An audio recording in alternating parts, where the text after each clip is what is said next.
Aran nda ko e kubaruji ɗin.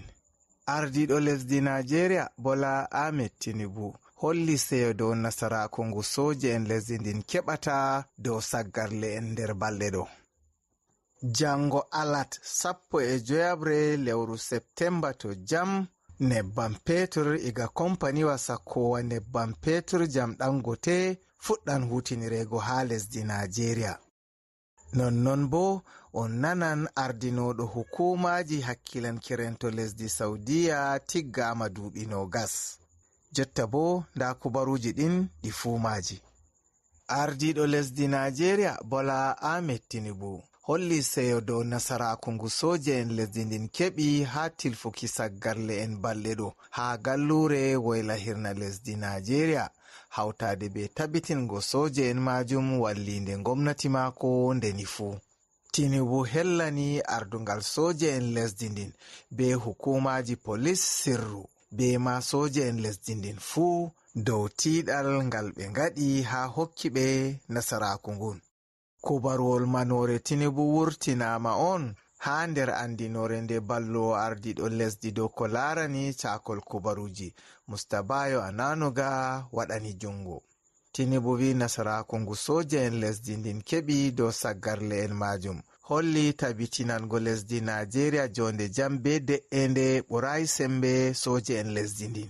Yende Alhamisa salinde ɗo onni agal soje en taskitaɓe ngam honugo saggarle en be kuuɗe saggarle ko ha woylahirna lesdi Nigeria andirangal Operation Hadarin Daji mbari saggarlejo kastaɗo andiraɗo Halilu Sububu on laati ardiɗo mobgal saggarle en diwal Zamfara, diwal Sokoto, diwal Kebbi be ngal Katsina.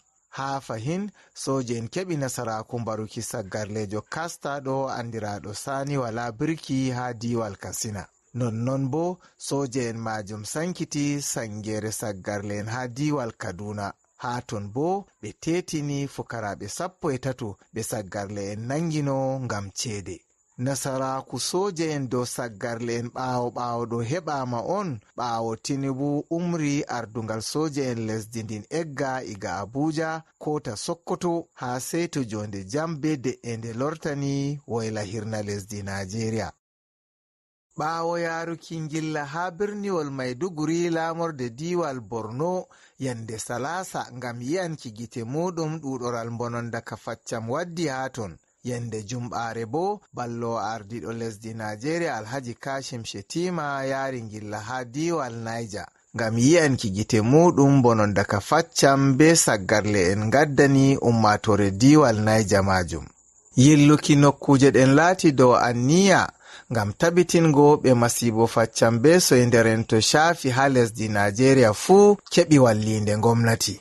Ha diwal Niger ni Kashim Shettima yari ngilla on ha nokkure fayiɓe wonde ha Gwada nder hukuma pamara Shiroro. Yaake o wolwanno Kashim Shettima wi gomnati mobgal lesdi be gomnatiji diwe hawtade be hukuma dokkowa wallinde be jawɗum wato nema hawti hore ɗo kuuda ngam tabbitingo marɓe haaje wallinde fu dokkama wallinde nden dow wakkati. Shettima ɓesdi wi'ugo gomnati mobgal lesdi les ardungal Bola Ahmed Tinubu wallitan marɓe haaje wallitego fu na be ferotiral siyasa ko leƴƴi malla bo diina. Nden o wi naira biliyon 3 ɗum gomnati mobgal lesdi wallitiri diwe ngam hokkugo marɓe haaje wallinde dow jawɗum ɗum fuɗɗam on. Wallinde gomnati mobgal lesdi majum taskitande ɗo dow laawol. Yaake o wolwanno gomnajo diwal Niger Alhaji Umaru Bago andini Shettima dow nokkure fayiɓe nde Gwada on laati 8 nder nokkuje ɗe ɗum rongini fayiɓe ha nder diwal Niger dalila ɓilla faccam be saggarle en sottini ha nokkuje muɗum. Ha ragare o yetti Kashim Shettima be tokkal muɗum dow yurminango ummatore Niger. Gomnati lesdi Nigeria hokki siwtare yande altine wato 16 lewru Septemba hitande 2024 albarka Mauludu wato yalirki 12 Rabiul Awwal nyalade janyarde Annabijo Muhammadu sallallahu alaihi wasallam. Ministaajo hakkilanowo lamaruuji nder lesdi Musta Olubumi Ojo on andini non. Musta Ojo walliti ummaatore julɓe lesdi Najeriya wonɓe nder be yaasi lesdi ndin seyo yaalirki nyalaade Mawludu. O tefi ɓe kuutinira be nyalaade man haa do'ango lesdi jonde jam be de'eende. Jango alat 15 lewru Septemba ɗo gomnati lesdi Najeriya fuɗɗan sodugo nebbam petur sakaɗam kompaniwa Dangote. Wato jango on motaji rondoji nebbam petur fuɗɗata ronduki nebbam petur iga kompaniwa sakuki nebbam petur Dangote wato Dangote refinery ngam sendango ci'e sippoje ɗam ha njajirka lesdi ndin fu. Ardiɗo komiti gomnati mobgal lesdi hakkilanowa sippuki nebbam petur keccam be sorruki sakaɗam Musta Zakios Adedeji on andini non.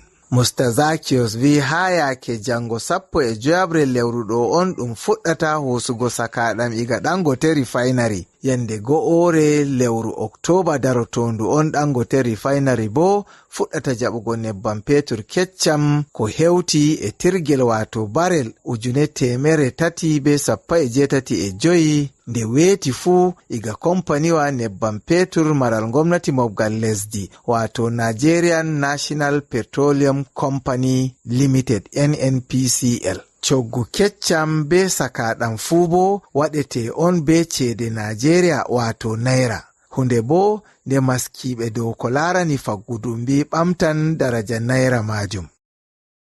Hitordu ha lesdi Saudiya hiti ardinoɗo hukumaji rento lesdi ndin General Khalid bin Karrar Al-Harbi duuɓi 20 ha tiggordu dow aybe domle. Nonnon bo hitordu man umri General Khalid yoɓugo ceede ko hewti dola Amerika 215 hawtade be lornango Baitul Mali ceede dola Amerika 3,500,000 ɗe o ufori. General Khalid waɗi duuɓi 6 o ɗo tambi korwal totungal majum. Yaakere nden on bo o nyaami ceede ɗen. Kerol kubaruji ɗin gonde be taskaraji amin luttuɗi. Aran nda ko e kubaruji ɗin. Ardiɗo lesdi Najeriya Bola Ahmed Tinubu holli seyo dow nasaraku ngu soje en lesdi ndin keɓata dow saggarle en nder balɗe ɗo. Jango alat 15 lewru Septemba to jam nebbam petur iga kompaniwa sakowa nebbam petur jam Dangote fuɗɗan hutinirego ha lesdi Najeriya. Nonnon bo on nanan ardinoɗo hukumaji hakkilankirento lesdi Saudiya tiggama duuɓi 20. Jotta bo nda kubaruji ɗin ɗi fumaji. Ardiɗo lesdi Najeriya Bola Ahmed Tinubu holli seyo dow nasaraku ngu soje en lesdi ndin keɓi ha tilfuki saggarle en balɗe ɗo ha gallure woylahirna lesdi Najeriya hawtade be tabbitingo soje en majum wallinde gomnati mako ndeni fu. Tinubu hellani ardungal soje en lesdi ndin be hukumaji polis sirru be ma soje en lesdi ndin fu dow tiiɗal ngal ɓe ngaɗi ha hokkiɓe nasaraku ngun. Kubarwol manore Tinubu wurtinama on ha nder andinore nde ballo ardiɗo lesdi dow ko larani cakol kubaruji Mustabayo Ananoga waɗani jungo. Tinubu wi nasaraku ngu soja en lesdi ndin keɓi dow saggarle en majum holli tabitinango lesdi Najeriya jonde jam be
Afirka fu wala ba meɗen, Islama abba men pulaku yendu inna meɗen. Kode radio sautu ndumen international. Kode radio on woni sautu fulɓe meɗen. Garen makediten jona du asli meɗen. Jamdi joytati jemma to hiri kode fu maɓiten makediten radio kode international. Taskaramji jangi nanɗi andi nanɗi famti nanɗi. Kode radio welnana fulɓe international. Bapullo e woni fulato i horre international. Non kode radio lutani fulɓe international. Habaruji kode radio cahiɗi labɗi belɗi. Ndeni fu e keɗiten sautu pulaku international. Kode radio on woni sautu fulɓe meɗen. Garen makeɗiten jona du asli meɗen. Gime fulɓe finata wasudu ndu rewɓe mawɓe jango woni hirde nde bacciɗo sautu kode international. Durungol e demal jamuɗum risku siyasa duniyaru e faamu dina mako ɗo kode international. Mino ka wala ko mi poti min mbiya ay on arti on timmini Kode Radio International kam sey yettore tan, sey yettore. Allah accu on, Allah wallu on, Allah hawtu hoore meɗen, Allah wallu ɗemgal fulfulde be pulako.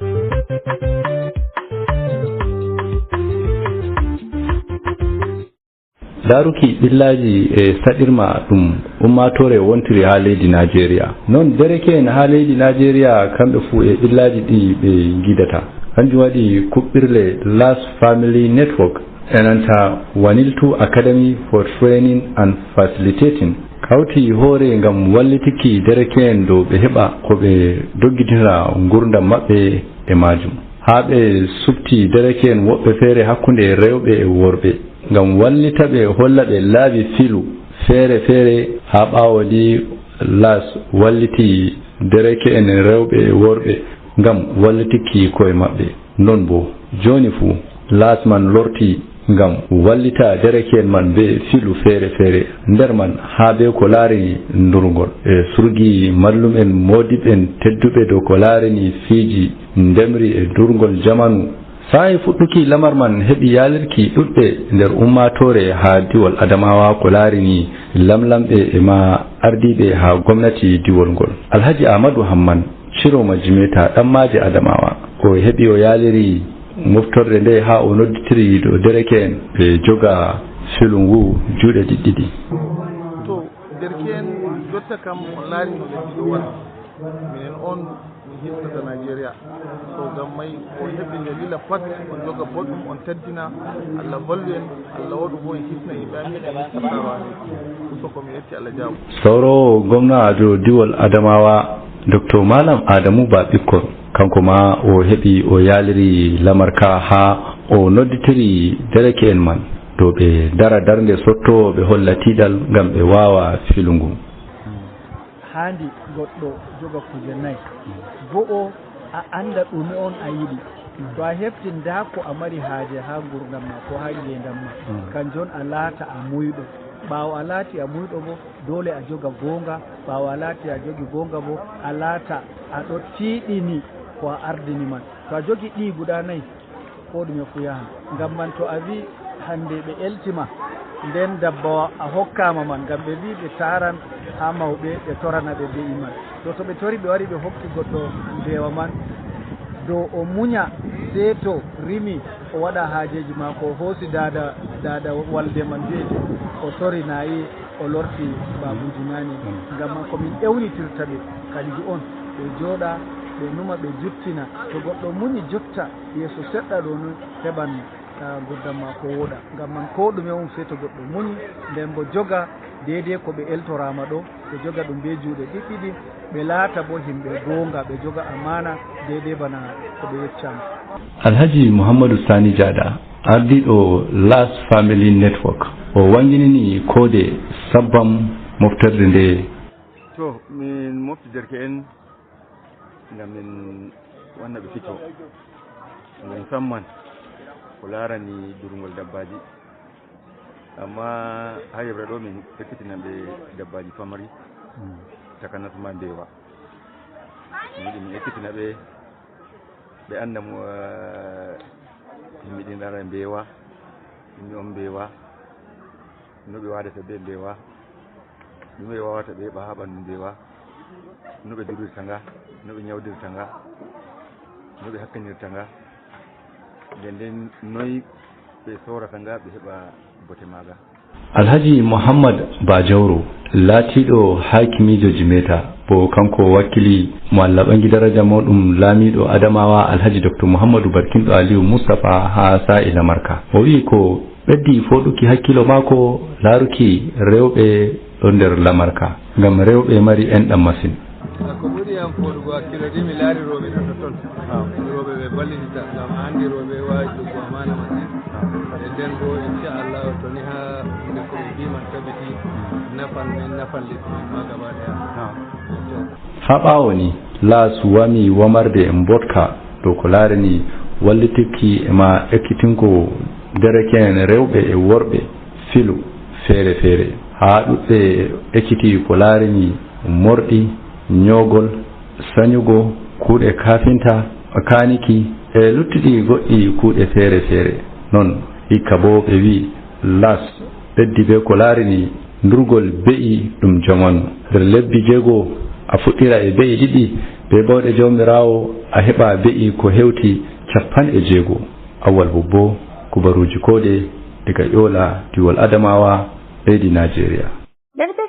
Decoder Radio International Abuja ta sisi waddan kiwon hande a randa taskaran sudu roɓe. Nanta Abdulrahman Gidado Jarumi.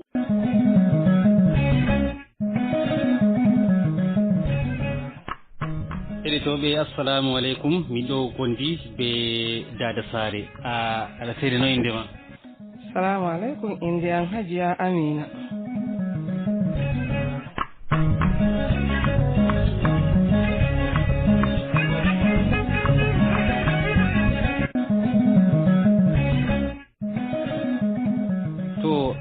Hajiya Amina ko a yace en duɓi ma noy?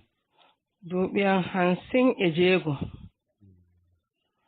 To duɓi ma 56 ko a yace en no a joɗori be gorko ma arande kan ko wite tarihi ɓangal maɗa? Alhamdulillahi tarihi ɓangal arande mi joɗi be mai gida jam daga min joɗi bo mi meɗai min bondi ko o serayan hakkude hunde ɗo ni dole on bonda min ɗon bonde amma mi meɗai hunde feere hawti e maako ko mi dikka mi dilla saare amin ko bo o serayan meɗaka. Duuɓi noy o ngaadi be maako? Duuɓi amin 29 Allah hoosi yonki maako. To a wi hidde ko Allah hooƴi yanki ma ko duuɓi ma 29 ɗo on ɗo luura bo a wi to on luuri kan noy on watta? Alhamdulillahi to min luuri ɗum min wara min shirya hoore amin to min waɗini mo ayibe mi yaha mi tawa mo ha suudu maako mi tugga mi tora mo mi wiya o yaafaya inchallahu ɗo metata may bo. To noy bana misalu to bana on luuri seɗɗa a tawa goɗɗo defanta gorko mum sala defugo? Minin kam min watta bani ko min luuri min defay seeɗa to hanko bo to ɓernde maako metti to o sari ñaamugo min belkina mo bo o ñaama. To ɓaawɗon bo a holli gorko ma soyti to jonta aɗo mari tegal on ɗo na? Jonta ma mi ɓangi jonta bo duuɓi amin 13 be mai gidamo min ɓangiri be maako. Duuɓi amin 13 be maako. To duuɓi mon 13 a holli bo mi tawri ma be lawliraɓe to noy a joddi be lawliraɓe bo? Alhamdulillahi min joɗi jan sene a andi shani amin rooɓe tampatani hunde seɗɗa amma to ko goɗɗo muñi pat wala ko salata muñal on ko ɗume muñal ardata to muñal ardi to a nanay belɗum no a tawiri goɗɗo pat no goɗɗo haajirta pat to a wallini hakkilo ma a tokkimo a muñi ɗo ni to dole ma ko o jippat. To a tawai ha saare a tawai lural ɗo umma hakkunde lawdiraɓe to onon bo sey hunde ma ni wala lural ni on ɗo narri ɗo hikima ɗume on tokki ha on narri ni ɗo? Wala hikima muñal o wala hikima min ma min ɗon lura amma inchallah to min gaɗima ha wakkati mai mi rufinta ko o goɗɗo vollinayma an a tokka a vollina mo to dole on o jippay o waɗay muñal on jooɗa bo on jooɗa jam. Wato to on ɗo ndika dole on luren? Dole min luray dole min ɗon haɓa ana min haɓata ba amma to min haɓi ma ha wakkati mai min ɗaccata min rufinta hunde ma. To ɗoni a ɗume a yi hani ko a yi jonta bo wodi ko sendi tele jonta be nane na ha haala joɗugo tegal? Ɗuɗɗum ma sendi sosai ɓikkon jonta daga yaasi ɓe wattata hunde maɓɓe tokka saare gorko ya saare suka ya honna mamma gorko ɓikkon nane bo pat watta bani. To noyi haala jonde tegal maɓɓe be je moɗon a wi nane a wodi muñal ha maayo jonta bo a yino noon ma wodi muñal? Jonta to ɓe arti ɓe timini soyayya ha yaasi wala muñal haala muñal kam wala sey fewre gorko fewa debbo fewa to ɓe yehi fo ɓe jooɗi ɓe yi wala kanjum wala hunde ɓe fewi ɗo ni andi jota dole on ɓe luura yawwa ɗum nane bo wala bani. Wato fewre ka jogata fewre jogata? Fewre tayi amma fewre jogata. To ɗume a noddata ɓikkoroɓe jonta ha be worɓe man fu ha dow yigo ɓe tokki laabi moɗon ngam tegal voɗa ngam nane ma na ɗum anniya yimɓe mo wara anniya tegal kam nane ma ngam yimɓe joɗa on ha abada? Min kam komi noddata ɓe useni ɓikkon jonta ɓe ɗacca tokkugo worɓe ɓe ya saare ɓe yaɓe honnay mamma gorko ɓe yaɓe honnay adda gorko wala mutunci hani an ɗo to ni gorko ɗo wari ɓangeti on ngam Allah a jooɗa o wara o tawma ha saare mo o waɗa ɓangal ɗo sey to a yehi saare gorko sannan gorko andi bandiraɓe gorko anduma amma ɓikkon jonta pat watta bani ko daga gorko puɗɗi wigo mi yiɗima shikenan a tokkay saare adda gorko a tokkay saare mamma gorko ko moye andima ko. To en andi ha zamanuru ɗo bo wodi matsalaji tele ɓe fidata ha nder zamanuru sakko ma wakkati ɓeddugo ceede nebbam petur ko ɗume saɗi to noyi caɗere man shafiri tegal hay? Shafiri kan sosai ma ngam ɓangal mai jonta ɗo ni goɗɗo feere faya tefa nyamandi on tefa aro kaya yara ɓanguɗe ɓe ɓanga to ba wali ɗiɗi sai a yi gorko wujjiti kaya to debbo dilli ko morɗi ko fattude so o wujjita kaya ɓe wiya gojjo wari wujji na bo gujjo hoosi hamɓe wujjo hanko hoosi dama o jaɓi aro on to ɓe fuɗɗiri be fewre ni noon bo hunde mai timminta be fewre. To noon caɗele jonta to heɗitoɓe gamma yiki ɓillaji ɗi min giidi ha waddanki on taskaramji amin live ɗo min jaɓɓitoto on min ɓilanayi on taskaramji ɗin dow channel YouTube amin Kode TV mbalen jam.